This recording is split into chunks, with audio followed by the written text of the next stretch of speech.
Hi folks, this is all the fruit, and coming home to all my drawing experiments, intentional and unintentional ones, after 4 months of absence, is always interesting. You might notice that I didn't really clean the apartment before leaving. Neither did I tell the neighbors to water the plants. Actually, I had people regularly come to water the plants because Doro, the girl with the big greenhouse, actually stored most of her plants in my basement.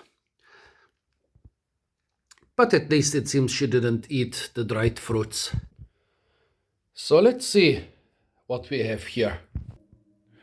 Starting with my hazelnuts and walnuts I discovered last year. Those have been in those glass jars since the early 2000s.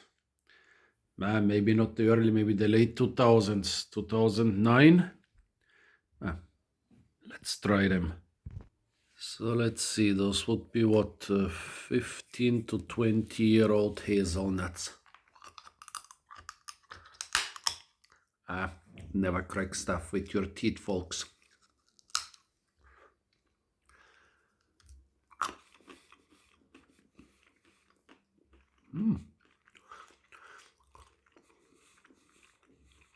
Amazing.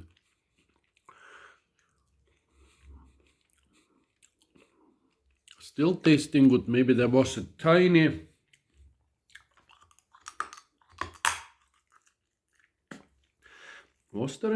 trace of rancidness?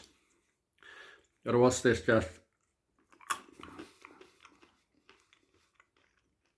No, they're perfectly fine. How old are they? Probably 17 years old, I'd guess. Yeah, the thing is that if you leave nuts in their shell and don't take them out, they can be good for months, years, it seems even decades. However, if you take them out of the shell, they basically start getting rancid only weeks later. That's why all those nuts and nut fruit mixes in shops always taste rancid. Well, one reason is I think they use a lot of bad quality nuts. But the other one is even if they use perfect ones, they would turn rancid after a couple weeks. Yeah, storing them in glass jars because of different pests. I have moths here in the apartment, and for that reason, one reason I have 20-year-old stuff here is that I usually collect more nuts than I have than I eat. And the reason is why I don't have fresher ones is that I moved into an apartment with moths, and in over 15 years I haven't managed to get rid of them. And so the only stuff that's safe is inside those glass jars. Everything else during the warm summer months will get destroyed. Well, let's see. Let's see how the walnuts will do after such a long time.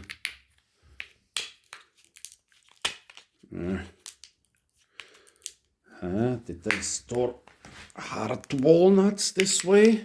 Usually I wouldn't have bothered. I would have used the space for good quality walnuts. Okay, let's see. About 17-year-old walnut. No mold inside. Of course, the mold developed before drying.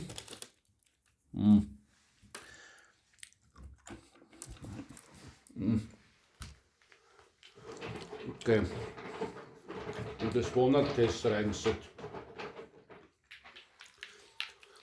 Nah, really rancid.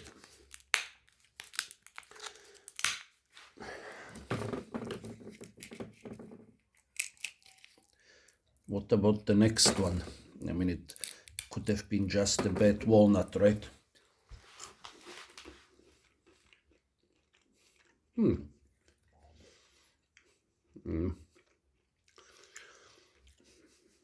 Less rancid, but still you can taste some rancidness, so it seems.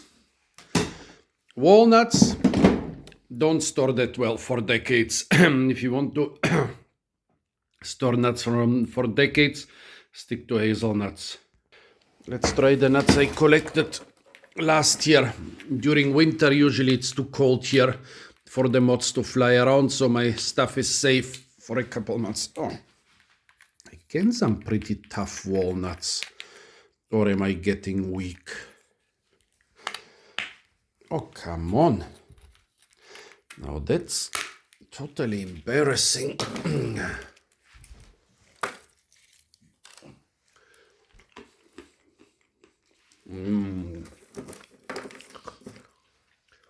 Those are good. After 4 or 5 months, they still taste perfect. Now my bearberries. I don't even know why I dried so much, because I found a plant with good tasting ones which had multiple kilograms. But I don't use them so much.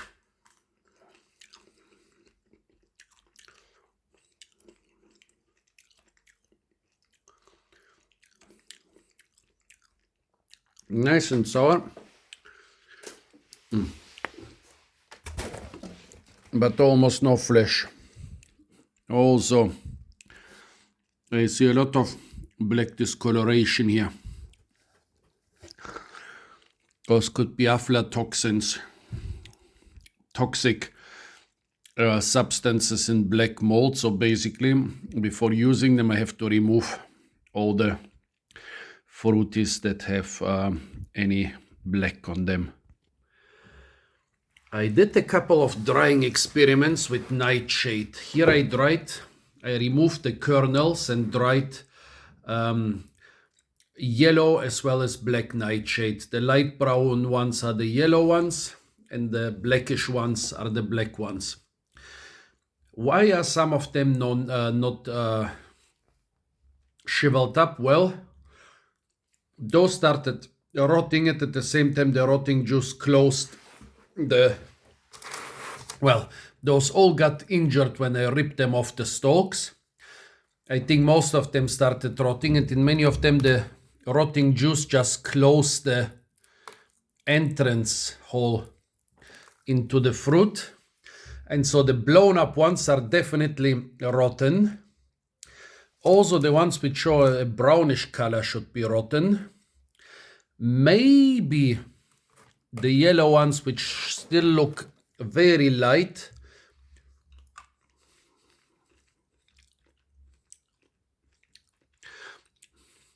this could be good. Sweetness and some nightshade flavor. Well, this one looked good from the top, but from the bottom I see a brown spot. This could be good. Yeah, more umami, and also with a very different nightshade flavor. Long story short, don't try nightshade berries like this. A lot of them will rot. It's difficult to see which ones are rotten and which not. And even if you could see it, sorting out the rotten ones is so much work. First, it was a lot of work to remove them from the plants, and now I should sort them and hope to miraculously find out which are still good. Nah. Couple hazelnuts and one araucaria nut.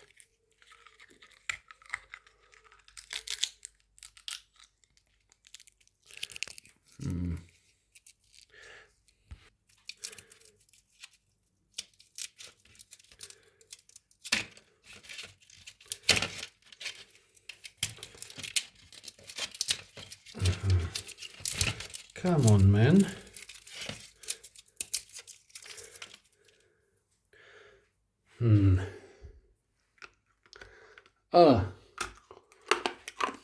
Really tough. It's just that right bunya bunya.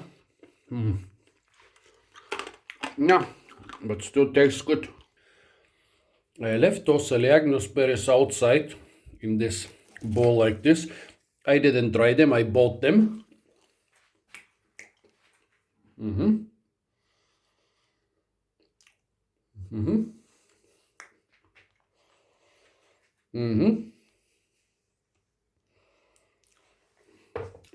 I guess the apartment was dry enough.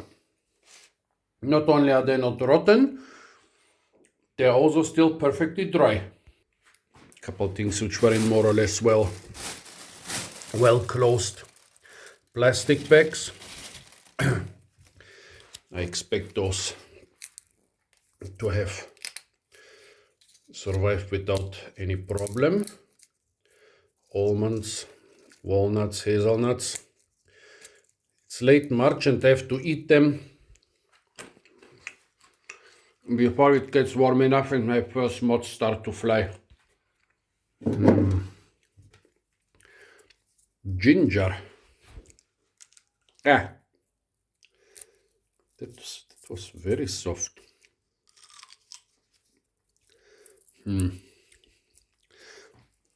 Not even sure if it's rotten.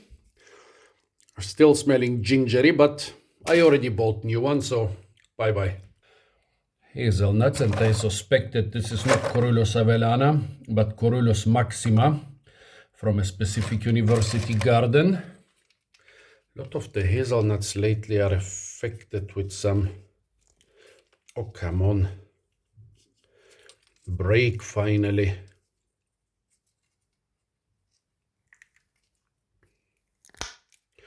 A lot of the hazelnuts, including in this garden, have been affected with parasites. This one looks clean. Oh, not parasites, but some type of rot. This is another reason nut collecting has become so unfulfilling in the recent years, not just because I cannot dry anything for a long time here. It's also because a lot of nuts get affected, a lot of the hazelnuts taste bitter, but no, this one's still perfectly preserved. I kinda left in a hurry dried apricots. Those I bought them dried. Okay, amazing.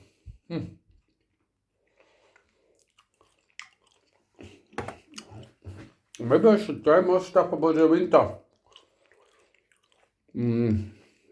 However, autumn was pretty wet and rainy, and drying some stuff was not so easy. Well, jujube, I also bought those dry.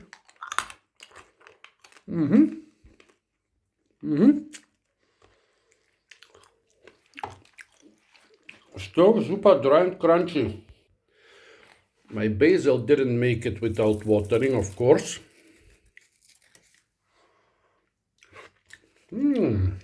Still tastes totally like basil. At least I can use the dried up leaves. My aloes, yes, I use them to dry my sponges. My aloes, of course, they have no trouble with 4 months without watering. I mean, they can survive many months without water in desert climate, and here in the cool German winter, no problem at all. I'll water them at some time during the next weeks. Not in a hurry. Not sure why I dried one single absinthe plant. I think it was for somebody else. Somebody asked me about absinthe.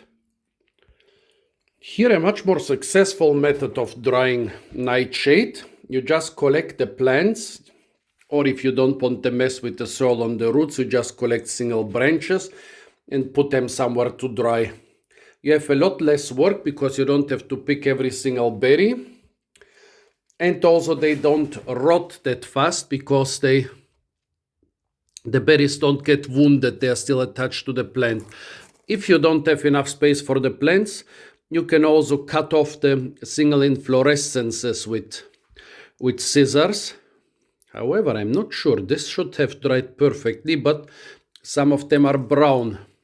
While on the yellow Nightshade, some of them are falling off for some reason, but yeah, tasting good. Sweet and fruity, the yellow Nightshade flavor. However, yeah, there's some funky taste that could come from fermentation. I guess I'll just stick to eating them fresh. Here I have some service berries from a service tree.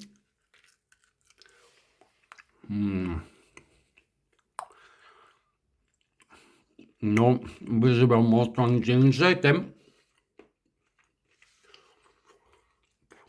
Despite being dry, not as pleasant as the fresh ones, yeah. The taste is still there. Like many other rosacea fruits, you can only eat service berries once they are mealy and bleated. And basically, they look like they are rotten. Wait. The remaining part of this fruit, there was some strange taste. Let's try another one.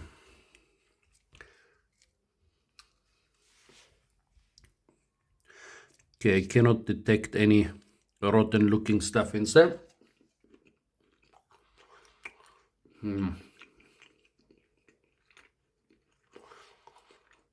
By the way,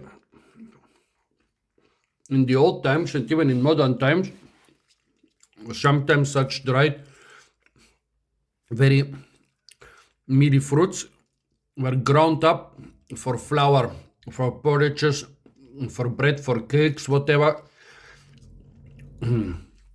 This would be a pretty nice sweet and fruity flour. Let's see, there's here some grapes. In some years I dried a lot of grapes, mostly blue ones. This year I didn't. Those are just some chance remnants of white grapes from my cottage.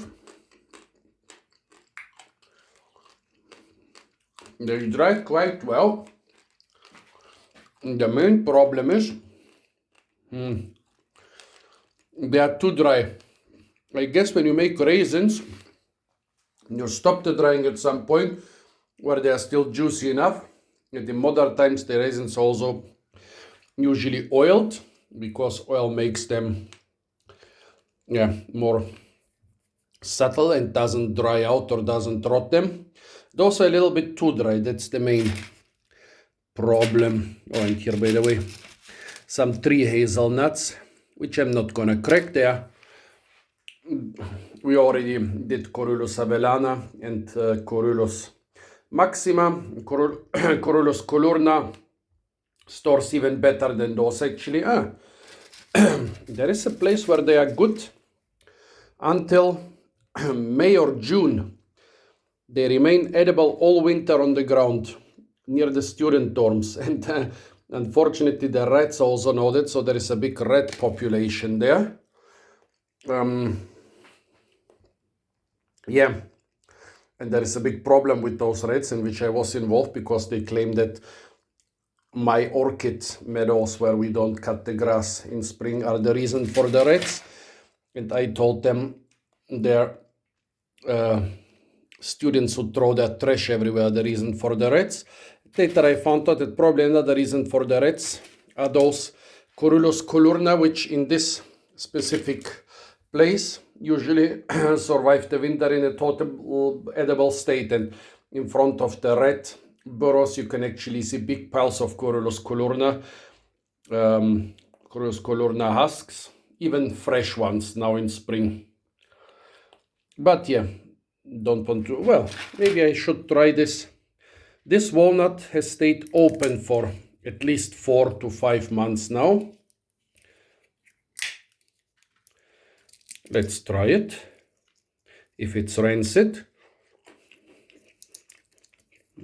No. So, staying open for 4 to 5 months in the cool German winter, even indoors.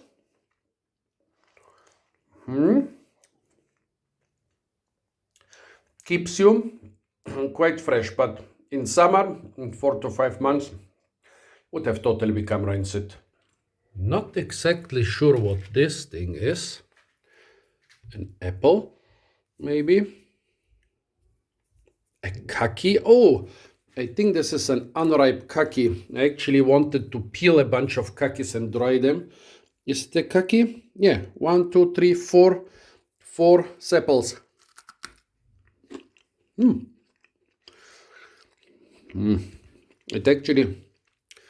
It seems it managed to dry without rotting, but since it's totally unripe and bare of any sugar, yeah, I think my assistant, she collected it under some tree where somebody had ripped it off and thrown it away at some time in October. Actually, it's interesting. I mean, it's not sweet at all, but it's fruity and crispy. Okay, there might be some Russian spice inside, but no, definitely by far not as good as ripe kakis. I thought drying unripe kakis might be the next big thing, but nope, unfortunately not. Well, this on my New Year's calendar. I think it's a plum. Well, kind of moldy underneath. Very beautiful collection of mold. Don't eat moldy fruits, folks. However,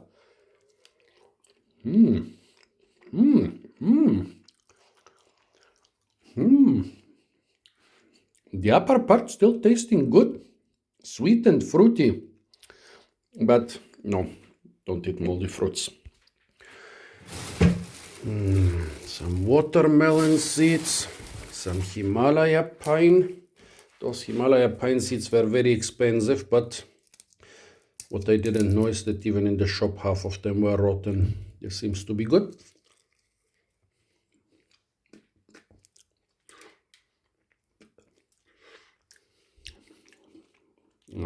No, seems to be good, but it's bitter and rancid.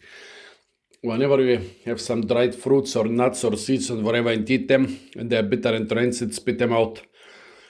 It's not just a bad taste. Usually they will be pretty toxic. That's why it's called aflatoxins. This Trapabi corn is from Asia, is several years old. No, not even gonna open it. It's definitely rotten. What about those pimper nuts from last year? Never crack stuff with your teeth, folks.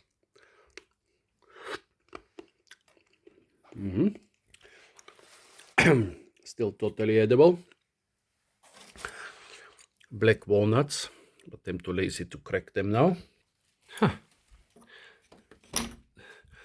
An undeveloped coconut from the Canary Islands. Some develop well there, some don't. And a couple mango seeds from a particularly good and sweet variety, but I doubt they will still be good after 5 years. So folks, these were my mostly involuntary drying experiments from last autumn before I left my place for 4 months, and also sometimes from decades ago. Stay tuned for a lot more fruit videos now that I'm back to Germany in spring. And of course, if you want to see more such videos, YouTube doesn't recommend my videos usually even to my subscribers. So it's not enough to subscribe. Better press the little bell icon, then YouTube needs to notify you once I upload.